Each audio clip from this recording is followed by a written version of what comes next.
pirate's worst enemy wasn't a Navy ship. It was an empty barrel. No land meant no backup plan. Yet somehow, floating in shark-infested waters with no port in sight, they kept eating. So what secret methods kept their stomachs full without touching land? It often started with a sail on the horizon. When pirates spotted a merchant ship on the horizon, they weren't always thinking about gold and jewels. The real treasure often floated in wooden barrels filled with flour, salted meats, and hardtack. Food meant survival for months at sea. What good is stolen gold if you're too dead from starvation to spend it? These weren't random attacks either. Pirates studied shipping patterns like students cramming for finals, except the test was staying alive. They knew which trade routes carried what cargo and when. Smart crews targeted vessels loaded with livestock too. Chickens, goats, pigs that were basically floating farms with worse security than actual farms. But here's where things get interesting. Pirates would sometimes completely ignore chests of treasure if their food stores were running low. Silver coins couldn't fill an empty stomach or prevent scurvy from rotting your teeth out. The redistribution happened immediately after capture. Every piece of edible cargo got transferred over while the crew was still catching their breath from the fight. No time to celebrate when survival depended on speed. This raiding strategy solved a massive problem that plagued every pirate crew. They couldn't just dock at ports to buy supplies like regular sailors. Too many naval patrols, bounty hunters, and angry governors wanted them dead or in chains. Pirates were banned from every port, making them the original banned customers before stores even had customer service desks. The Caribbean routes became prime hunting grounds for these food raids. Ships constantly traveled between islands in Europe, loaded with provisions for long voyages. Pirates would set up ambush points along these corridors, waiting like hunters who traded forests for ocean and deer for merchant vessels. Speed remained everything during these operations. Get in, grab the provisions, get out. The longer they stayed engaged with a merchant vessel, the higher the chance naval ships would show up to investigate. Time was money, except money was food, and running out of either meant death. Successful food raids could sustain entire crews for weeks, making these operations essential for long-term survival in hostile waters where traditional shopping wasn't an option. However, raiding couldn't solve every hunger problem crews faced during long stretches at sea. The ocean became one giant seafood buffet for pirates who knew how to work the waters. Hand lines, nets, and baited hooks turned every ship into a floating fishing operation between raids. Hand lines were the most practical method. Simple hooks with bait dropped over the side whenever hands weren't needed elsewhere. Fishing was the original multitasking. You could catch dinner while watching for enemy ships. Tuna, mackerel, cod, and flying fish filled nets regularly. Pirates couldn't afford to be picky when survival was on the line. Flying fish were particularly convenient because they'd literally jump onto the deck during certain weather conditions. Some fish were so eager to become dinner, they delivered themselves. But the real prize in warmer waters was sea turtles. These slow-moving creatures provided massive amounts of meat that could feed an entire crew for days. Plus, turtle meat lasted longer than fish in tropical heat without spoiling. The fishing never stopped completely. While some crew members handled navigation or ship maintenance, others always had lines in the water. It was constant background work that supplemented whatever food they could steal or trade for. Let's not forget the creativity larger crews showed with their fishing tactics. They'd deploy small rowboats near islands or coral reefs where fish gathered in schools. These mini expeditions were dangerous but necessary for bigger catches. Shellfish hunting happened whenever they anchored near shallow coasts. Mussels, crabs, anything they could grab from rocks or sand. Pirates became part-time divers, except their treasure hunting involved creatures that pinched back. Smart pirates learned to read water and weather patterns to predict the best fishing spots. Schools of fish, feeding birds, water temperature changes. All clues that could lead to successful catches. They read ocean signs better than most sailors could read actual maps. Experienced crews could supplement their diet significantly through consistent fishing, reducing dependence on raids and extending their time at sea safely without requiring frequent dangerous port visits. Yet even the most skilled fishing couldn't provide everything a crew needed to survive. Fresh water was liquid gold on any pirate ship, and collecting rainwater became an art form that could save entire crews from dying of thirst. When storm clouds gathered, Pirates transformed their vessels into giant water-catching machines. Sails got repositioned into makeshift funnels, cloth stretched between masts, buckets placed everywhere possible. Every storm became a chance to refill their most precious cargo, water that couldn't be stolen from other ships. The rainwater collection system was surprisingly sophisticated for a bunch of criminals. Pirates angled their sails perfectly to channel water into barrels, using every piece of fabric on the ship if necessary. Old shirts, torn flags, even underwear became part of the water-catching network. Pirates turned their laundry into life-saving equipment, but water alone wouldn't prevent scurvy or keep crews healthy during long voyages. Fresh fruits and vegetables required different tactics, specifically trading with people who had them. Pirates would anchor near remote islands or isolated coastal settlements, then send small rowboat crews to shore for quick exchanges. These weren't social visits. Maximum efficiency, minimal contact, get what you need, and leave. The payment methods got creative fast. Silver coins when available, stolen goods that locals might want, or promises of future protection from other pirate crews. Pirates offered protection services before anyone invented insurance companies. Tropical regions offered the best opportunities for these exchanges. Bananas, citrus fruits, yams, coconuts, plantains, all packed with vitamins that kept crews from falling apart during extended voyages. Speed remained critical during every exchange. Pirates would complete entire trades in under 10 minutes sometimes. Row to shore, swap goods, row back, sail away before anyone official shows up to investigate. They mastered quick shopping long before anyone invented express checkout lanes. These water collection and trading systems could mean the difference between a healthy crew and one dying from dehydration or scurvy, making weather awareness and diplomatic skills unexpectedly important. Nevertheless, even the best trading relationships couldn't always provide enough food when supplies really ran desperately low. The ocean was full of free provisions for pirates who knew where to look after storms, battles, or accidents, left perfectly good food floating around, waiting for someone to claim it. Wooden barrels were the ultimate prize targets, containers that could hold salted pork, flour, wine, or biscuits for weeks without spoiling completely.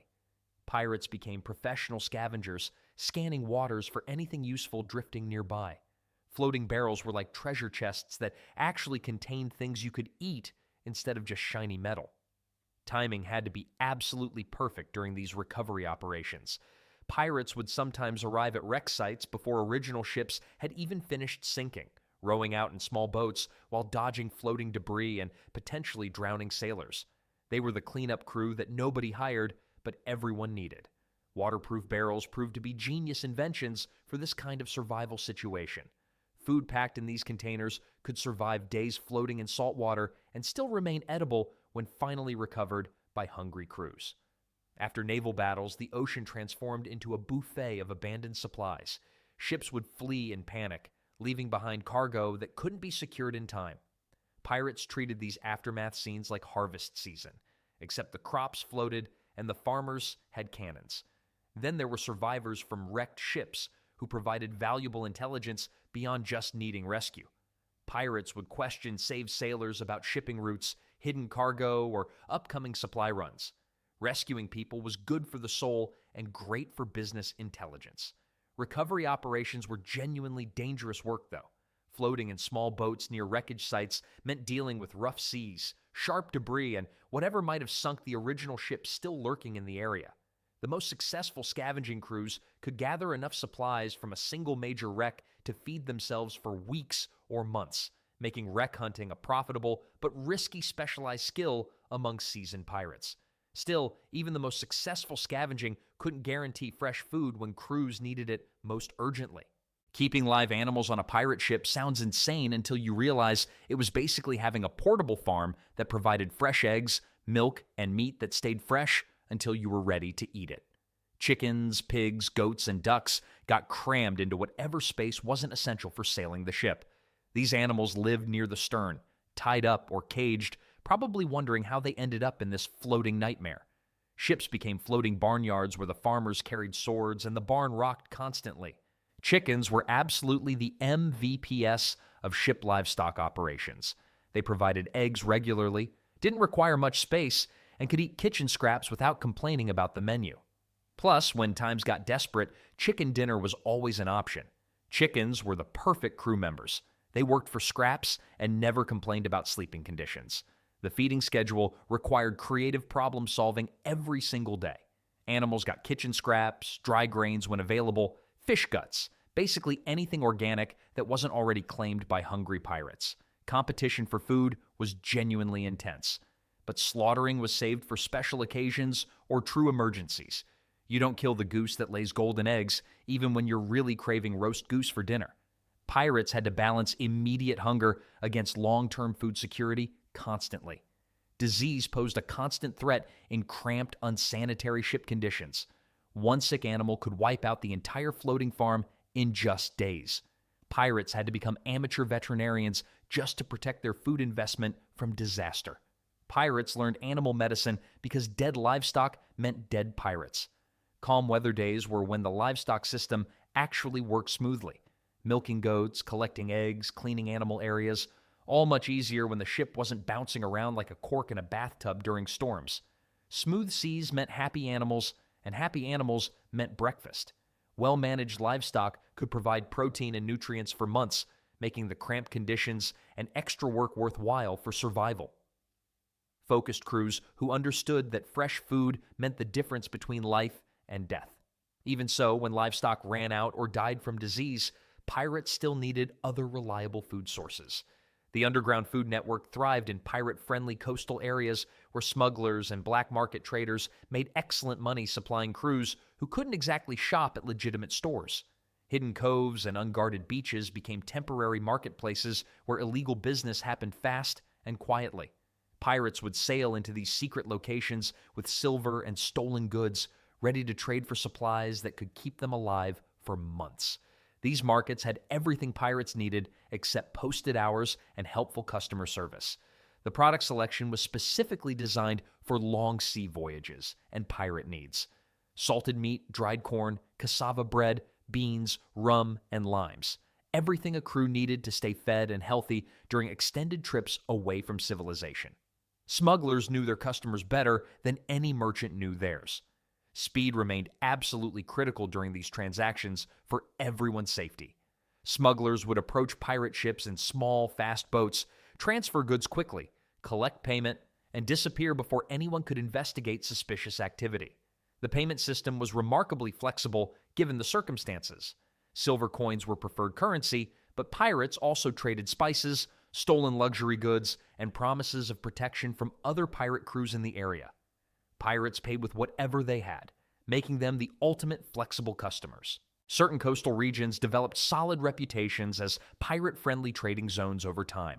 Local authorities either got paid to look the other way or were too afraid to interfere with profitable illegal businesses, keeping local economies running. The risk level was genuinely high for all parties involved in these deals. Pirates risked capture by naval patrols, while smugglers faced prosecution if caught dealing with known criminals. The profits had to be good enough to make danger worthwhile. Both sides treated business meetings like potential death sentences with better profit margins. Established smuggling relationships could provide steady access to quality provisions, making these dangerous partnerships essential for long-term pirate operations and crew survival, though trust remained a constant challenge in illegal markets. Even with reliable smuggling contacts, pirates sometimes found themselves completely out of food and desperate for alternatives. When all other food sources failed completely, pirates turned to each other for help, and the same crews who might fight over treasure would suddenly become cooperative when starvation was the only alternative. Meeting other pirate ships at sea or in hidden bays created temporary markets where survival trumped competition every time. One crew's surplus flour could save another crew's lives, while their extra rum might prevent a mutiny brewing somewhere else. Enemy pirates became business partners when hunger was the common enemy. The barter system that developed was surprisingly sophisticated for criminals floating in international waters. Crews would exchange crate for crate, barrel for barrel, using rope pulley systems or rowboats to transfer goods between ships safely. Pirates created floating trade agreements without lawyers or paperwork. Trust was obviously the biggest challenge in these exchanges, since pirates weren't exactly famous for their honesty. Hunger made enemies into temporary allies, but everyone kept weapons handy just in case someone decided to renegotiate deals with cannons instead of words. Alliances between pirate crews sometimes included formal resource-sharing agreements that lasted beyond single transactions. If one ship had a successful raid while another was running low on supplies, they'd meet up to balance out distribution fairly. Pirates invented food-sharing networks before anyone thought of community kitchens. Emergency situations required immediate cooperation regardless of past conflicts. When ships were truly desperate for food, they'd send small boats to search for allied crews in nearby waters, hoping to find someone willing to share supplies. However, the fragility of these relationships was always apparent to everyone involved. Pirates who helped each other survive one week might be fighting over the same prize ship the very next week. Pirate alliances lasted about as long as fresh fish in tropical heat. These intercrew trading relationships formed an informal network that helped many pirate operations survive much longer than they would have managed alone in the vast, unforgiving ocean.